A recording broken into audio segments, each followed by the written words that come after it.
Hello बच्चों, आज हम जो टॉपिक लेंगे वो है IUPAC naming of organic compound.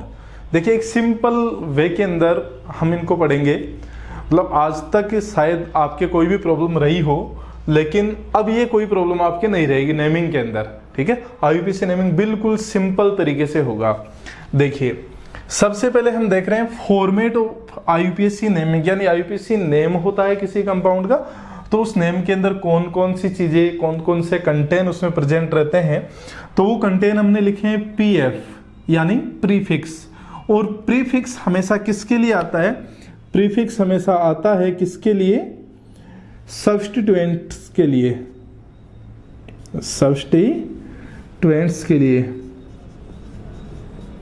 ठीक है, फिर हम लेंगे रूट वर्ड। क्लियर? तो नेम के अंदर सबसे पहले आता है प्रीफिक्स, फिर आता है रूट वर्ड, और रूट वर्ड क्या बताता है? Number of carbon, number of carbons को शो करता है। फिर आता है प्राइमरी सफिक्स। ये प्राइमरी सफिक्स किसको बताएगा? ये सीरीज को बताएगा, यानी कि होमोलोगस सीरीज होती है एल्केन या फिर एल्कीन या फिर एल्काइन या फिर दोनों। ठीक है, फिर लास्ट में हम लेते हैं सेकेंडरी सफिक्स। सेकेंडरी सफिक्स जो होता है वो किसके कहलाता है? ये आता है फंक्शनल ग्रुप के लिए, फंक्शनल ग्रुप।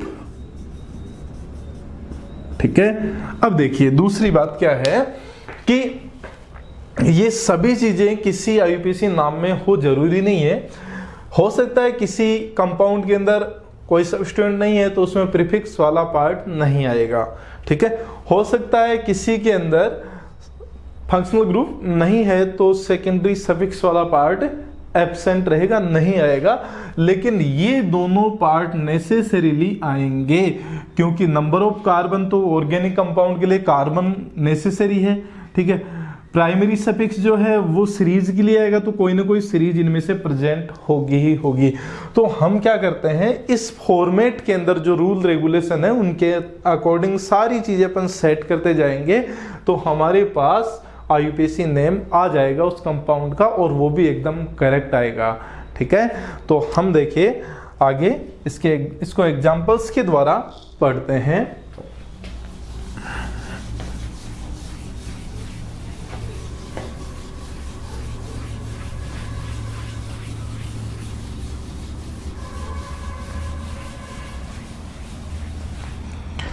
देखिए, कुछ कॉमन रूल्स हैं, वो हम कॉमन रूल सबसे पहले देखते हैं। फर्स्ट कॉमन रूल क्या है इसका? यहां पर स्टार लगा देते हैं, 1 2 3 ना लगा के। फर्स्ट कॉमन रूल ये है कि there is no space in IUPAC name of organic compound. ठीक है, ऑर्गेनिक कंपाउंड का कोई भी ऑर्गेनिक कंपाउंड का आईयूपीएसी नाम है तो उसमें कोई स्पेस नहीं आता, ये सबसे पहले हमें ध्यान रखना है। सेकंड देखिए, वी सेपरेट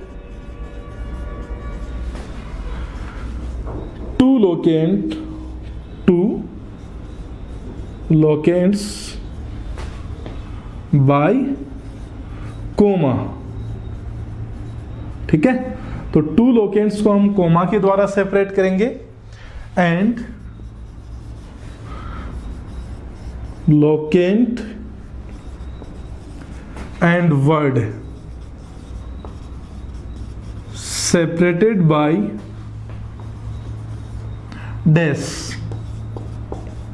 ठीक है, तो ये हमेशा ध्यान रखना है कि 2 लोकेंट से यदि कंटिन्यू आ रहे हैं तो उसको हम कोमा के द्वारा सेपरेट करेंगे, और यदि लोकेंट और वर्ड एक साथ आ रहे हैं तो उनके बीच में हम डैश लगा देंगे। क्लियर? अभी एग्जांपल्स के अंदर ये चीजें आ जाएगी। ये दोनों रूल क्लियर। अब देखिए, सबसे पहले हम एग्जाम्पल देख रहे हैं वो सेचुरेटेड हाइड्रोकार्बन्स यानी कि एल्केन्स के ले रहे हैं। सबसे पहले एग्जाम्पल किसके ले रहे हैं? एल्केन्स के, saturated hydrocarbon alkanes.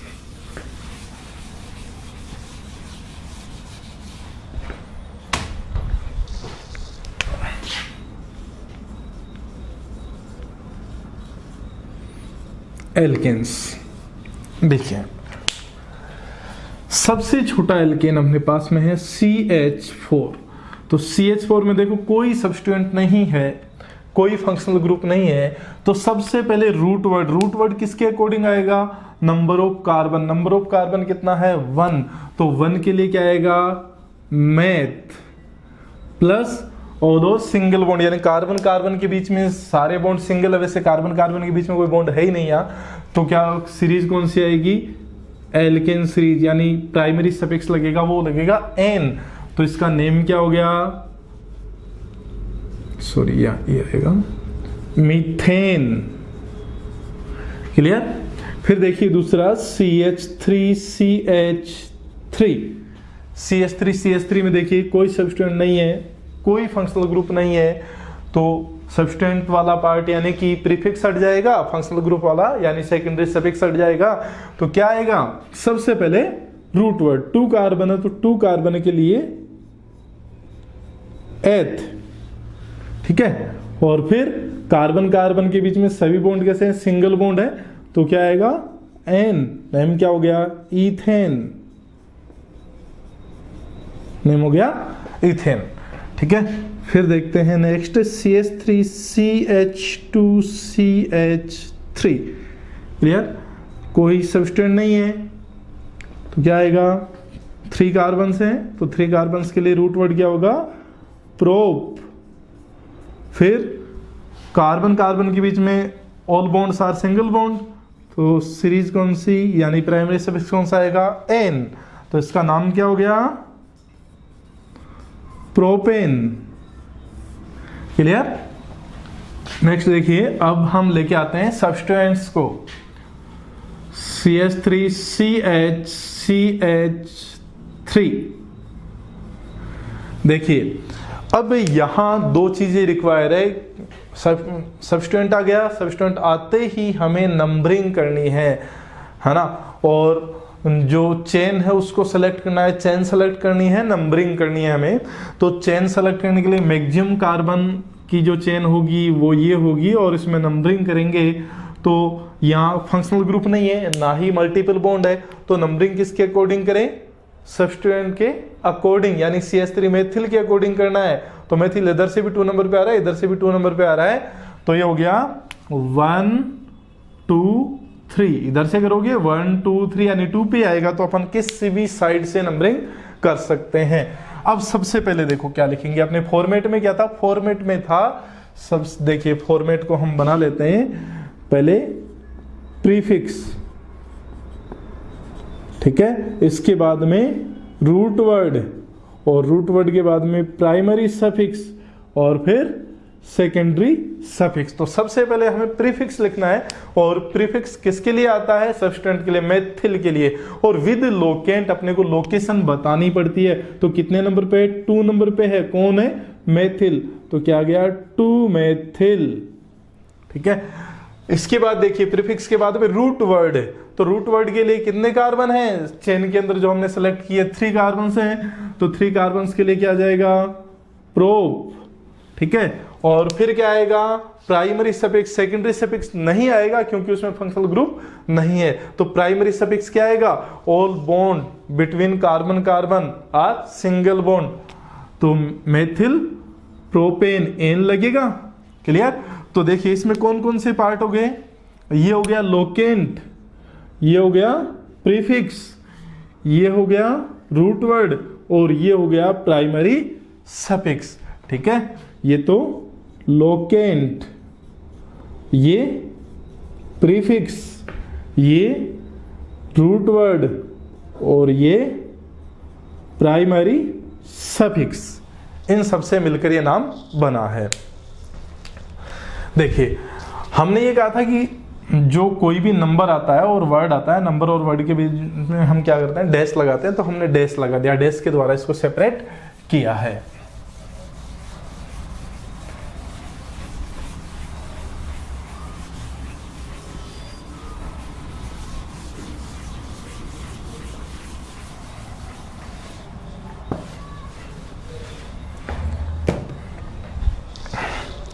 Next example, CH3 CH CH3 CH2 CH Cl CH3।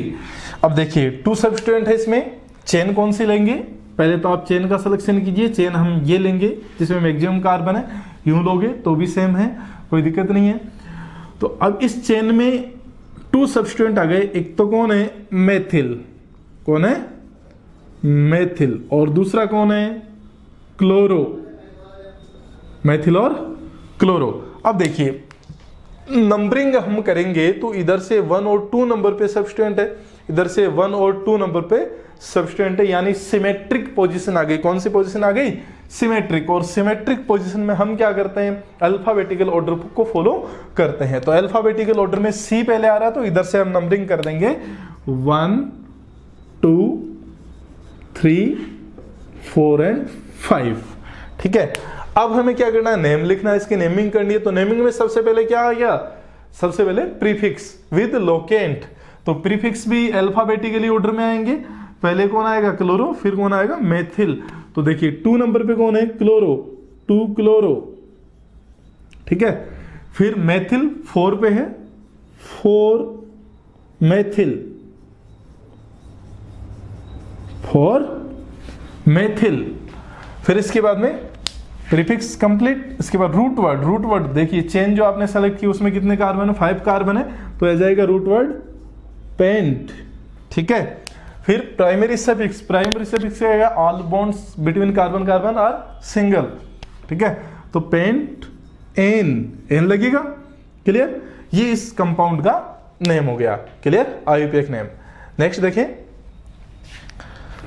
Next example लेते हैं, CH3 CH CH3 CH2 CH C2H 5 CH2 CH3। अब देखिए इसमें पहले तो हम चेन देखें, चेन कौन सी लें। तो चेन हम यूं भी ले सकते हैं क्योंकि 1 2 3 4 5 और 6 कार्बन ऐसे हैं, 1 2 3 4 5 और 6 कार्बन ऐसे हैं। तो दोनों में से कोई भी चेन हम ले सकते हैं। तो हम ये चेन ले रहे हैं, ये चेन हमने ली तो हमारे पास क्या आ गए, 2 सब्स्टिट्यूएंट्स आ गए। एक 1 इज मेथिल और सेकेंड इज एथिल। ये तो कौन आ गया, मेथिल, और ये कौन है, एथिल। 2 सब्स्टिट्यूएंट्स आ गए। लेकिन इनकी पोजीशन देखो सिमेट्रिक है या एसिमेट्रिक है। 1 और 2, 1 2 3 ये 3rd नंबर पे है, यानी कि एसिमेट्रिक पोजीशन है। और एसिमेट्रिक पोजीशन में हम क्या करते हैं, जिस साइड से सब्स्टिट्यूएंट वो पहले आता है उस साइड से नंबरिंग करना शुरू कर देते हैं। तो यहां देखिए 1 2 3 4 5 एंड 6। क्लियर। अब देखिए इसका नेम कैसे आएगा।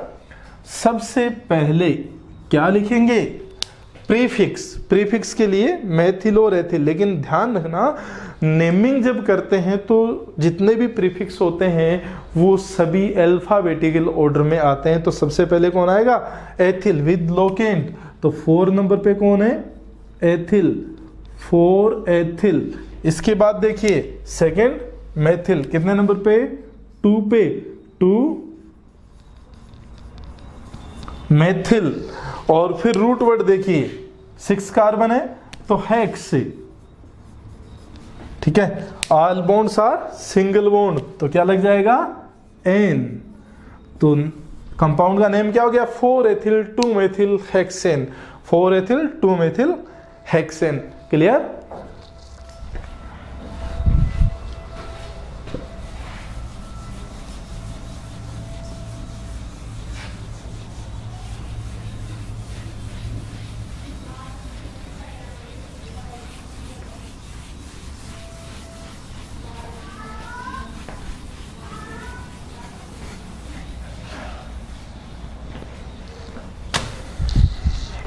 देखिए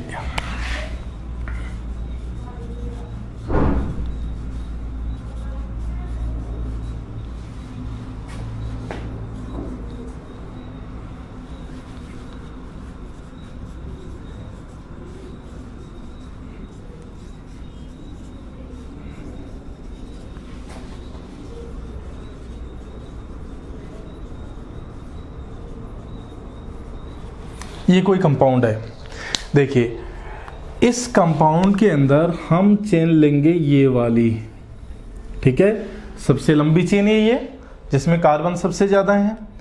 फिर इसमें ये एक सब्स्टिट्यूएंट है और ये सब्स्टिट्यूएंट कैसा है, कॉम्प्लेक्स सब्स्टिट्यूएंट। अब कॉम्प्लेक्स सब्स्टिट्यूएंट हमें पता कैसे चला कि ये कॉम्प्लेक्स सब्स्टिट्यूएंट है, तो उसके लिए आप देखिए सब्स्टिट्यूएंट के अंदर ब्रांच निकल रही है, ठीक है। जैसे ये कार्बन यहाँ से अटैच है तो इसमें कहीं भी आप लॉन्ग चेन की तरफ जाइए, आप लॉन्ग चेन जैसे ये इसको मान लीजिए, इसको मान लीजिए, दोनों बराबर हैं, तो इधर हम गए तो ये क्या हो गया, एक सब्स्टिट्यूएंट हो गया। तो इस सब्स्टिट्यूएंट के अंदर भी सब्स्टिट्यूएंट प्रेजेंट है, तो ऐसी कंडीशन में ये कॉम्प्लेक्स सब्स्टिट्यूएंट होता है। और कॉम्प्लेक्स सब्स्टिट्यूएंट का आईयूपीएसी नाम जो है ना वो अलग से किया जाता है, आईयूपीएसी नेमिंग इसकी अलग से की जाती है। और उसका देखिए तरीका क्या है, उसका तरीका ये है कि जो कार्बन मेन चेन से, पेरेंट चेन से सीधा जुड़ा है ना, उसको आप नंबर 1 देते हैं। और उसके बाद जो जिस साइड में लॉन्ग चेन है, जैसे यहाँ इस साइड में लॉन्ग चेन है या इस साइड में लॉन्ग चेन है, किसी भी साइड में लॉन्ग चेन है, लॉन्ग चेन की तरफ मूव कर दीजिए, ठीक है, क्लियर। अब इसके बाद इस सब्स्टिट्यूएंट का हम नेम लिखेंगे, आईयूपीएसी नेम कैसे लिखें, देखिए यही तरीका है। सबसे पहले क्या आएगा, प्रीफिक्स, फिर रूट वर्ड और फिर प्राइमरी सफिक्स। तो सबसे पहले क्या आ जाएगा इसके लिए, प्रीफिक्स। प्रीफिक्स कौन आ गया, 1 मेथिल, 1 नंबर पे मेथिल है, ठीक है। तो प्रीफिक्स कंप्लीट। फिर रूट वर्ड, रूट वर्ड के लिए देखिए 2 कार्बन है तो एथ, ठीक है। और फिर देखिए primary suffix, primary suffix N आता है ना, तो हम क्या करेंगे, एथिल वायल। देखिए ये ऐसे क्यों हुआ, हम लिखते हैं CH3CH3, ये क्या हो गया, एथ एन। तो हम इसमें क्या करते हैं, जब यहां से एक हाइड्रोजन को रिमूव करते हैं तो ये जो ग्रुप बनता है इसके आगे ANE को हटा के क्या लगाते हैं, जो ANE है उसकी जगह क्या लगा देते हो आप, YL। तो हमने यही किया है, यहाँ जो ANE था उसको हटाया और YL लगा दिया। तो इस सब्स्टिट्यूएंट का आईयूपीएसी नेम ये है, क्लियर। अब देखिए इसका नेम कैसे लिखेंगे, तो नेम के लिए इसको पहले नंबरिंग करना पड़ेगा, 1 2 3 4, ये 4 पे आ रहा है, 1 2 3 4, दोनों तरफ से 4 पे आ रहा है, तो किसी भी साइड से आप नंबरिंग कर सकते हैं, 1 2 3 4 5 6 7 और 8, ठीक है। अब देखिए सबसे पहले हम लिखेंगे सब्स्टिट्यूएंट, वो कितने नंबर पे है, कितने नंबर के कार्बन पे, 4 नंबर कार्बन के ऊपर है। और ध्यान रखना जो कॉम्प्लेक्स सब्स्टिट्यूएंट है उसके नेम को स्मॉल ब्रैकेट में लिखा जाएगा। तो ये कौन है, इसका नेम क्या है, 1 मेथिल एथिल, तो हम लिख देंगे 1 मेथिल एथिल, 1 मेथिल एथिल। ये सब्स्टिट्यूएंट कंप्लीट यानी प्रीफिक्स कंप्लीट। अब इसके बाद में रूट वर्ड, रूट वर्ड के लिए कितने कार्बन है, 8 है, तो क्या आ जाएगा, ऑक्टे। और फिर primary suffix N in ion, N क्योंकि सभी बॉन्ड क्या है, सिंगल बॉन्ड है, तो ऑक्टेन, क्लियर। ये इसका कंप्लीट नेम हो गया। सेकेंडरी सब्स्टिट्यूएंट आएगा नहीं क्योंकि इसमें फंक्शनल ग्रुप प्रेजेंट नहीं है, क्लियर। फिर देखिए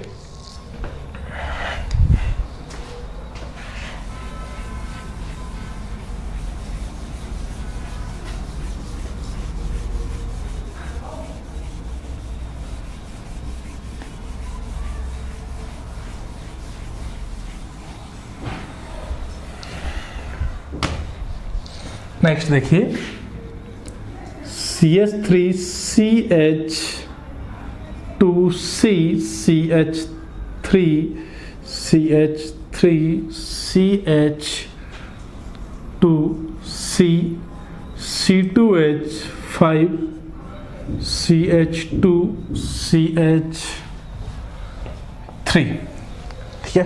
अब देखिए मेन चेन जो आप लोगे वो कौन सी लोगे, सीधी वाली। क्यों? क्योंकि सीधी वाली 1 2 3 4 5 6 और 7 कार्बन है। आप यूं लोगे तो भी कोई दिक्कत नहीं है, सेम आएगा। तो ये हमने चेन सेलेक्ट कर ली, पेरेंट चेन सेलेक्ट कर ली।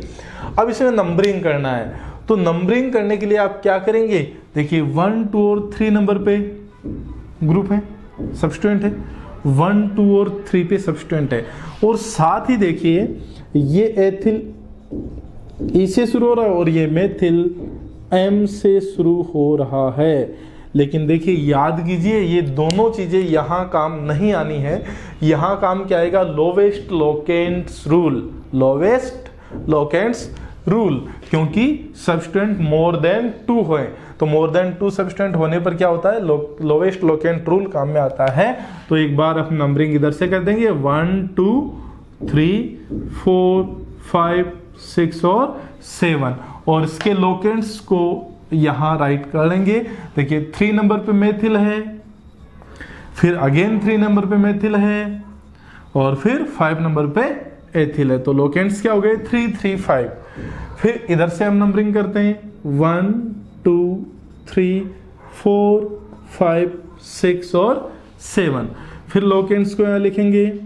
देखिए 3 नंबर पे कौन है, एथिल, फिर 5 नंबर पे कौन है, मेथिल, अगेन 5 पे कौन है, मेथिल, ठीक है। तो देखिए दोनों साइड के लोकेंट आ गए। अब दोनों साइड के लोकेंट्स का टोटल कीजिए, 8 और 3 11, ठीक है, 10 और 8 13। तो जो जिस लोकेंट्स का सम जो है ना वो स्मॉल है, छोटा है, वो क्या है, राइट है।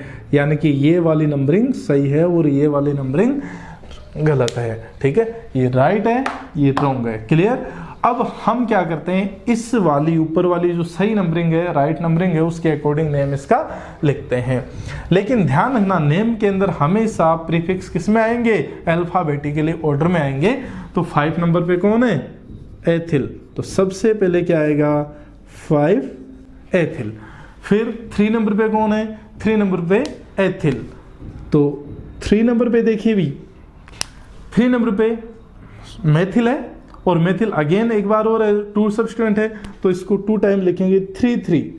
और same type of substituent 2 time है, तो डाई मेथिल क्या हो जाएगा, di methyl, 3 3 di methyl, 3 3 di methyl, clear.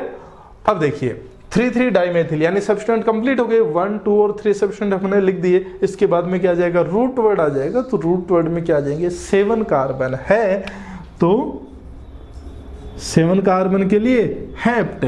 और फिर प्राइमरी सफिक्स, सभी के सभी बॉन्ड्स कैसे, सिंगल बॉन्ड है, तो क्या लगेगा, प्राइमरी सफिक्स एन। तो इसका नेम क्या हो गया, 5 ethyl 3 3 di methyl heptane, clear.